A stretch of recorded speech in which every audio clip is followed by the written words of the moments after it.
The shower upstairs clicked off, and I swear the sound echoed through the entire apartment. 5 minutes. Maybe less. That's all the time I had before Olivia walked into the kitchen, oblivious, and I had to look her in the eye. I was still standing there, hands shaking, a mug of coffee growing cold in my grasp, the lingering bitterness in my mouth not from the coffee, but from the 7 words I'd just read. Tell him whatever you want, he'll believe it. It was from someone named Ethan. And it was absolutely not meant for me.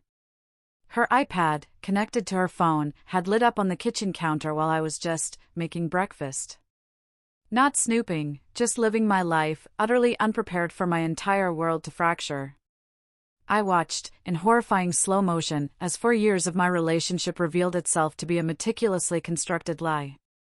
I mean, the kind of lie where you realize you weren't even a character in your own story. More like a prop.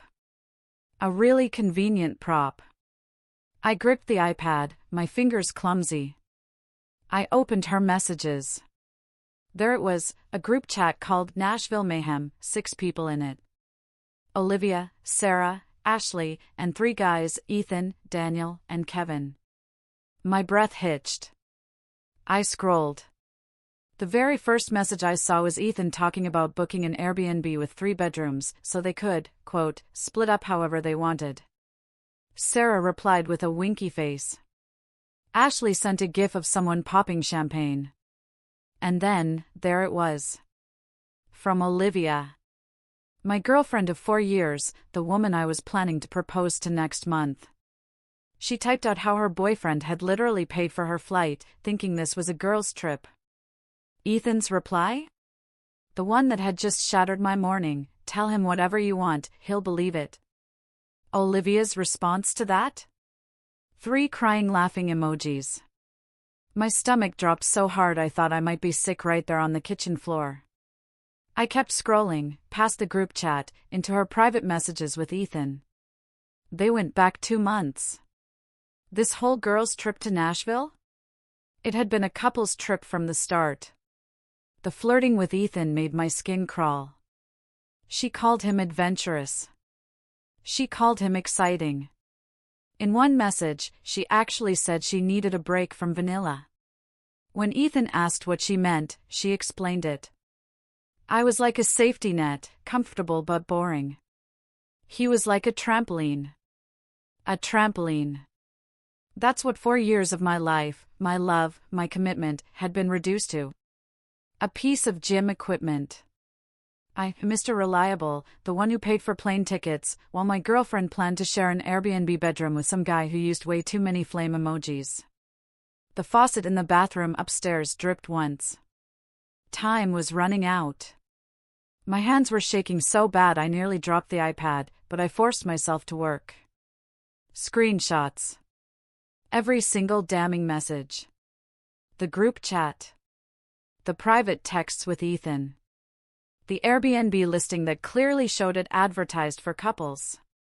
I sent them all to my personal email, then deleted the sent messages from her iPad, wiped my traces clean. I put it back exactly where she'd left it. I stood there, drinking coffee that suddenly tasted like acid, waiting for her to come downstairs so I could watch her lie to my face. She walked into the kitchen wearing my old college hoodie, hair still wet, a bright, easy smile. What do you want for breakfast? She asked, as if nothing in the world had changed. Not hungry, I mumbled, watching her. She poured her own coffee, then started talking about her day, about work, about how excited she was for Nashville in 2 weeks. She didn't miss a beat. She looked me right in the eyes and talked about going to the beach with the girls, how much she needed this time with her friends. I just nodded, a silent observer in my own kitchen, watching her perform. Every word was smooth. Every smile, practiced. She'd been doing this for months. I never noticed. I asked her, just casually, so, who exactly is going on this trip? She rattled off Sarah and Ashley's names without even a flicker. Just us girls, she chirped. Just want to make sure you'll be safe, I said. She laughed, called me overprotective. Said it was cute how much I worried. Then she kissed me goodbye and left for work like it was any other Tuesday. I called in sick. I spent the entire day on my couch, rereading every single message, as if maybe I'd misunderstood something. But there was no misunderstanding. She had been planning this for months. And the private messages with Ethan? They got worse. Much worse. She called me predictable. Said I was good for stability, but she needed excitement. At one point, Ethan asked if she was going to break up with me before the trip. Her response made my blood run cold. She said breaking up would be stupid, because I paid half the rent, and I was her backup plan. She'd deal with that situation after Nashville. For years. My backup plan. I was the guy who made sure the bills got paid while she planned her exit strategy with someone more exciting. She came home around 6 that evening. I was sitting at the kitchen table, the iPad open to the Nashville Mayhem group chat, directly in front of me. She walked in, glanced at the screen, and her face went completely white. For maybe 3 seconds, we just stared at each other. Then she lunged for the iPad. I pulled it back. She started talking fast, tripping over her words. It's not what it looks like. I can explain. The guys are just friends. Nothing is happening, I didn't say a word. I just turned the iPad toward her and slowly, deliberately, scrolled through the messages. Her frantic excuses died in her throat. Then, something shifted in her face. The panic twisted into anger. She straightened up, crossed her arms. Are you seriously going through my private messages? You have no right to invade my privacy. She actually tried to make me the bad guy. What about Ethan? I asked, my voice flat. He's just a friend. Why did you tell your just a friend that you needed a break from vanilla and called me a safety net? She got defensive. You're twisting my words. Everyone complains about their partners sometimes. I asked her point blank, why did you lie about this trip? Why did you take my money, knowing you were planning to share a bedroom with another guy? She exploded. Yelling about how controlling I was, how I didn't own her, how she was allowed to have male friends.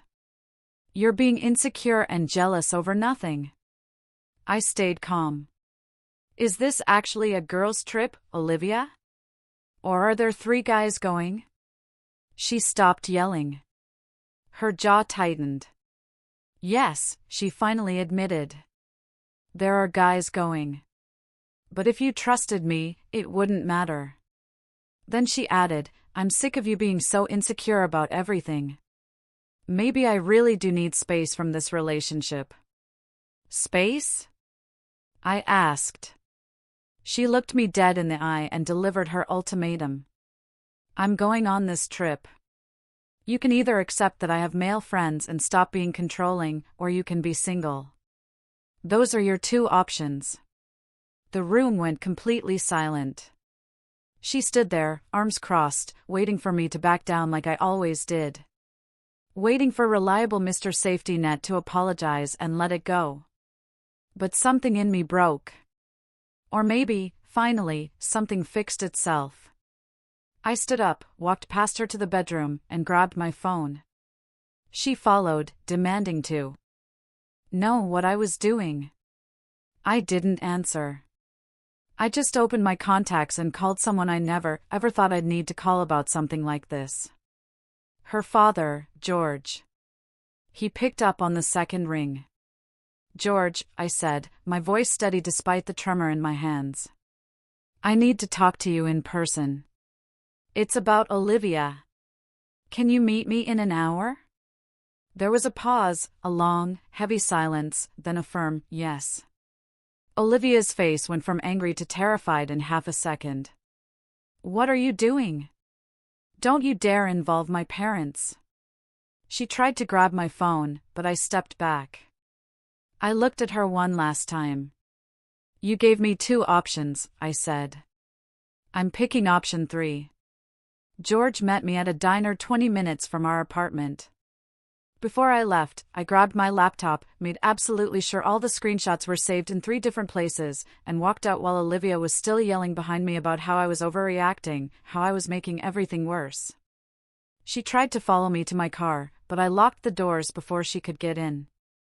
I could see her in my rearview mirror, standing in the driveway, phone out, probably texting the Nashville Mayhem group chat about her controlling boyfriend having a meltdown. I didn't care anymore. The drive to the diner felt surreal, like I was watching myself from outside my body. For years of my life were ending, and somehow, I felt nothing except this cold, sharp clarity. George was already there when I arrived. He's a retired Marine, the kind of guy who still does push-ups every morning at 60 and taught Olivia how to change her own oil because he didn't want her dependent on anyone. We'd always gotten along. He respected that I had a stable job, that I treated his daughter well. He stood up when he saw me, and I could tell from his face he knew something serious had happened. We sat down in a booth in the back corner. I didn't waste time with small talk. I opened my laptop and turned it toward him. "I need you to see something," I said, "before I explain anything." He put on his reading glasses and started scrolling. I watched his face change. First, confusion. Then, recognition. Then, something that looked like profound disappointment settled into anger. He took his time. He read every message in the group chat. He read the private messages between Olivia and Ethan. He read where she called me her backup plan. Where she called me a safety net. Where she laughed about taking my money for a plane ticket. When he got to the part where she said she'd deal with breaking up after Nashville, he took off his glasses and rubbed his eyes. He sat there, quiet, for a long moment. Then he looked at me. "What do you want to do?" I told him honestly, "I don't know. I called you because Olivia gave me an ultimatum, and I couldn't think of anyone else who would understand how disrespected I felt." He nodded slowly. "I understand completely." Then he said something I'll never forget. He told me his daughter had become someone he didn't recognize, and that he was sorry I had to find out this way. Then he asked, "Do you want help getting her stuff out of your apartment?" I hadn't even thought that far ahead. But the moment he said it, I knew it was the right move. Olivia's name wasn't on the lease. The apartment was mine. I'd been paying 70% of the rent for the last year because she said she was saving money. Now I knew what she was saving for. George finished his coffee and told me to follow him back to my place. "We'll handle this the right way," he said. Clean. And final. The drive back felt different. I wasn't alone anymore. We pulled up to the apartment, and Olivia's car was gone. She'd probably gone to Sarah or Ashley's place to complain about me. Perfect timing. George and I spent the next 3 hours packing every single thing that belonged to her. Clothes, toiletries, books, decorations. Everything. He worked methodically, like he was executing a mission. Didn't talk much, except to ask where I wanted certain boxes. We filled up his truck bed completely. I even found a suitcase in the closet that she'd already half-packed for Nashville, and I threw that in, too. While we worked, I changed the locks on my door. I'd had new keys made the week before, just in case. They'd been sitting in my car, waiting for me to have the guts to use them. George watched me install the new deadbolt and nodded approvingly. "Smart thing," he said. When everything was packed, I sat down and wrote her a note. Kept it simple. Told her all her belongings were with her father, and that she shouldn't contact me again. I left it on the kitchen counter, right where she'd left her iPad that morning. It felt appropriate. George took the last box out to his truck and told me he'd handle talking to Olivia when she came to pick up her stuff. Said I didn't need to be part of that conversation. He shook my hand at the door, told me I was a good man and deserved better, and drove off with 4 years of my relationship loaded in his truck bed. I sat in my empty apartment and waited. I changed my Netflix password. Changed my Amazon password. Logged her out of every streaming service we shared. Removed her from my phone plan. I was methodical. Every connection severed cleanly. My phone started blowing up around 8 p.m. Olivia had come home. 37 missed calls in 15 minutes. Texts ranging from confused to angry to desperate. Asking where her stuff was, asking why I changed the locks, demanding I let her in to talk. I blocked her number. Then I blocked Sarah and Ashley when they started texting me, calling me a jerk, saying I couldn't just kick someone out without warning. I watched the messages pile up for a minute, then blocked them, too. She tried calling from different numbers. I didn't answer. Around 10 p.m., my phone finally went quiet. I checked social media one last time before blocking her everywhere. She'd posted on Instagram an hour earlier. Some quote about trash taking itself out and how Nashville wasn't ready for her. 3 flame emojis. Dozens of comments from people who had no idea what was actually happening. I screenshot it, saved it with everything else, then blocked her on every platform I could think of. The next morning, I woke up to an email from my credit card company. The plane ticket I'd bought for Olivia had been cancelled and refunded to my account. She tried to use my card to rebook, but I'd already removed her as an authorized user the night before. I checked current flight prices. That $800 ticket was now $2,400 because she was booking last minute. I forwarded the email to George. He replied an hour later. Olivia had shown up at midnight, screamed at him for an hour about how I'd ruined her life, then crashed in his guest room. He said she was maxing out her credit card to buy a new ticket, and he wasn't stopping her. Some lessons need to be learned the hard way, he wrote. The week she was supposed to be in Nashville crawled by. I went to work, hit the gym, kept myself busy. I didn't check social media. I didn't ask mutual friends about her. I just existed in this weird, peaceful silence where my apartment was actually mine again. George texted me midweek with an update. Olivia had made it to Nashville, but the trip was imploding. Ethan ignored her after the first night and started hooking up with Ashley instead. Sarah was furious because Olivia's drama was ruining the vacation. They'd stuck her on the couch in the Airbnb living room while the 3 couples took the bedrooms. She was posting Instagram stories of the beach and drinks, pretending everything was perfect, while apparently crying in the bathroom between photos. I almost felt bad. Almost. She came back from Nashville on a Sunday. I know because George texted me, warning that she was asking for my new address. I told him I was moving and wouldn't share where. I'd already put a notice at my apartment and found a new place across town. Fresh start. Clean break. Everything was working out exactly like I'd planned. I thought maybe that was the end of it. Thought maybe she'd finally gotten the message and moved on. I was wrong. She was just getting started. 2 weeks after Nashville, I finally felt like myself again. I'd moved into a new apartment, started going to a different gym, picked up the promotion at work I'd been putting off because Olivia always complained I worked too much. Turns out I worked exactly the right amount.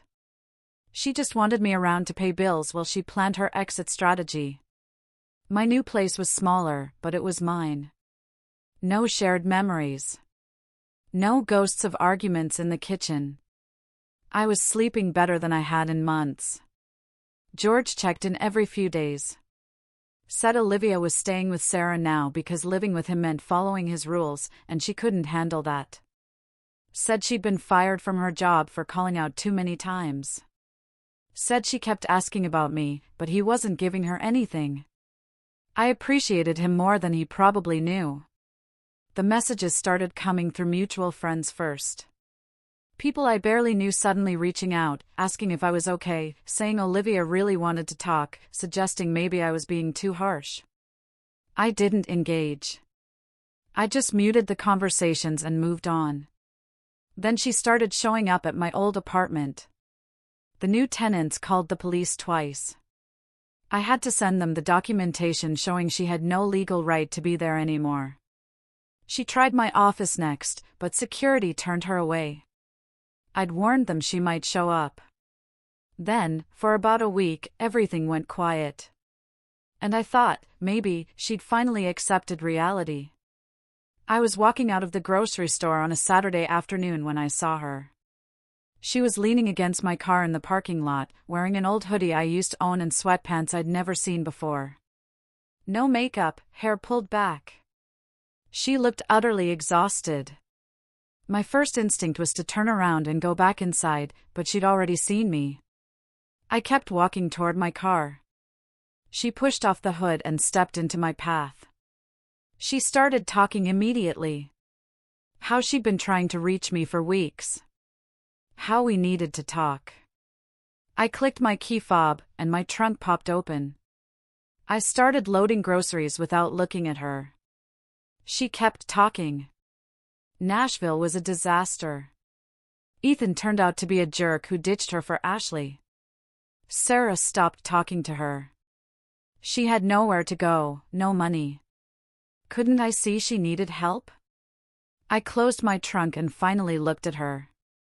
Why do you think any of that is my problem? She blinked, like the question genuinely confused her. We were together for 4 years, she said. That has to mean something. It meant something, I told her, right up until you called me your backup plan and took my money to fund a vacation with another guy. She flinched. Started saying she never actually did anything with Ethan, that nothing physical happened, that it was just talk, and I was punishing her for something she didn't even do. I walked around to my driver's side door. She followed, put her hand on my arm, and I stepped back immediately. She noticed.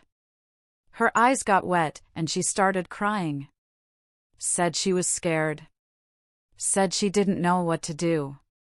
Said everyone had abandoned her, and she just needed someone to help her figure things out. The tears looked real. Maybe they were. I didn't care anymore. I told her, "You're not my responsibility." She got angry. Just like that. The tears stopped, like someone flipped a switch. What happened to the guy who cared about me? You used to be kind, and now you're cold. I made one mistake, and you're acting like I committed a serious crime. She kept going. You were boring, and I was trying to make it work anyway. I stayed with you because I thought you'd eventually become more interesting. I deserved someone who excited me, and maybe Nashville was me trying to find that, because you couldn't provide it.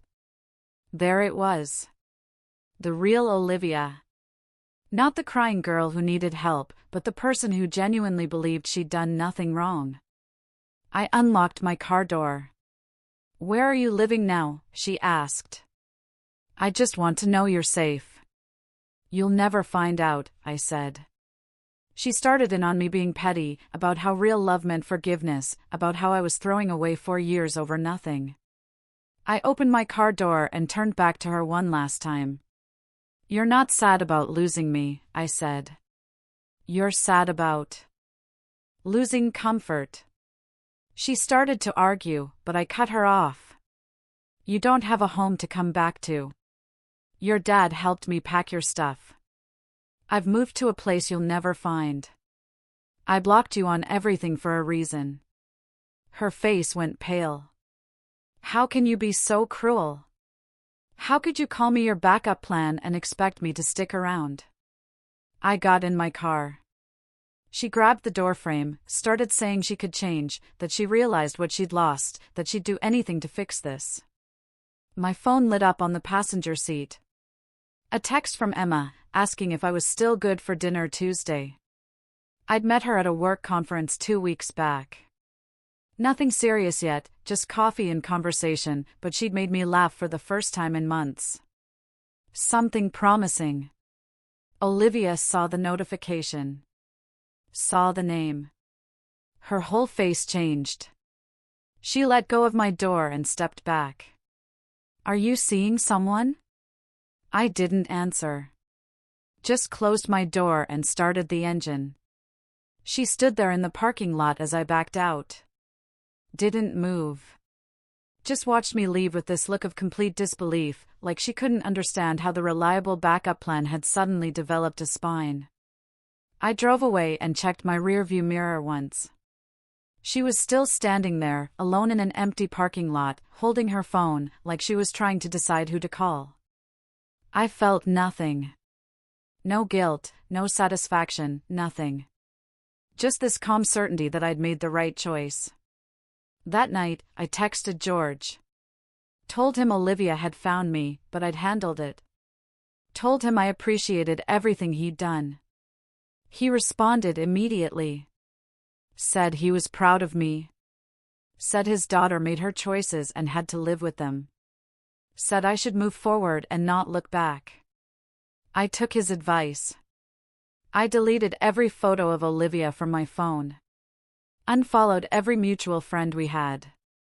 Cleared out the last box of her stuff I'd found in my closet and dropped it at a donation center. Wiped the slate completely clean. 6 months later, I'm sitting in my apartment that's actually decorated how I want it. Emma's making coffee in my kitchen. George still texts me sometimes, checking in, like I'm the son he never had. My promotion came through. I joined a recreational basketball league. Started learning guitar. I built the life I should have been building all along, instead of propping up someone who saw me as an ATM with feelings. People ask me sometimes if I regret how I handled things, if maybe I should have tried to work it out. I tell them the same thing every time. She gave me 2 options. I picked option 3. Best choice I ever made. What do you think? Would you have done the same?